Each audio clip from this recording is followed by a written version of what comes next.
Welcome back, Armored Core fans, to another video, and this is going to be a video on Armored Core 6 Fires of Rubicon. So, I have to talk about people's opinion of this game.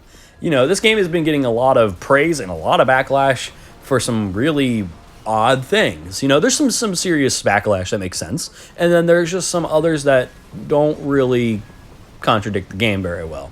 So, let's talk about that. I have been giving people 2 weeks to play this game. You know, I didn't want to make a video immediately. I wanted to actually deep dive into it and get my mech and my AC unit and actually create the build that I wanted and play the game to its max fullest, get all the arenas unlocked, all the missions unlocked, go through New Game Plus, and I'm currently going through New Game Plus right now. And from my first experience of this game, people, I guess, besides me, were expecting it to be open world because of Elden Ring. And honestly, I think that's where Elden Ring kind of failed. Its open world is nice to have because you can locate new dungeons, but if you're not locating new dungeons, you're not spending much time in the actual open world. There's no reason to, you know, sit in an area and run around rune bears and do fucking nothing, because whenever you go over to a dead body or to a treasure chest, you're picking up fucking rope. You're picking up stupid things that don't matter. In this game, when you find a chest, it's a piece that matters. And there's a lot of creativity in this game. Speaking of parts, this game, I have went ahead and made mechs that are based off of the Umbrella Corporation. That's one right there. And then I've also made the Umbrella Corporation logo. You can go into extensive detail with a lot of this crazy stuff. It was a lot of fun running around and making my own build, and this is not my final mech, but this is just a bunch of captures that I have recreated from it. But I did enjoy the creativity of this game.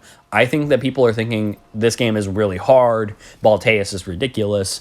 He's really not. It's about how you're playing. This game it kind of does what all of the Souls games did. Yes, I get it. This game is a little bit more Souls-like than the previous Armored Cores, but you know why?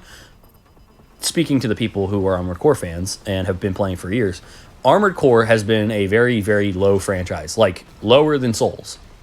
That's what I mean by very low.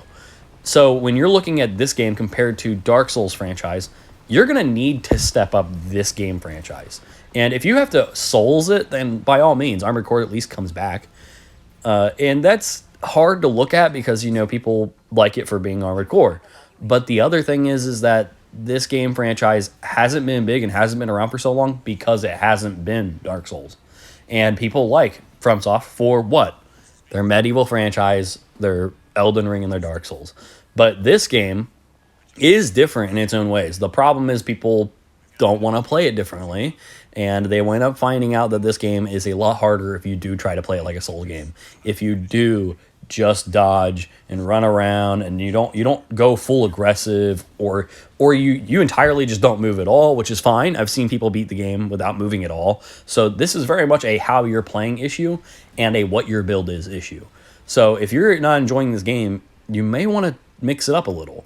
But I'm going to be making more videos on Armored Core, and we will be having a lot more fun with this game.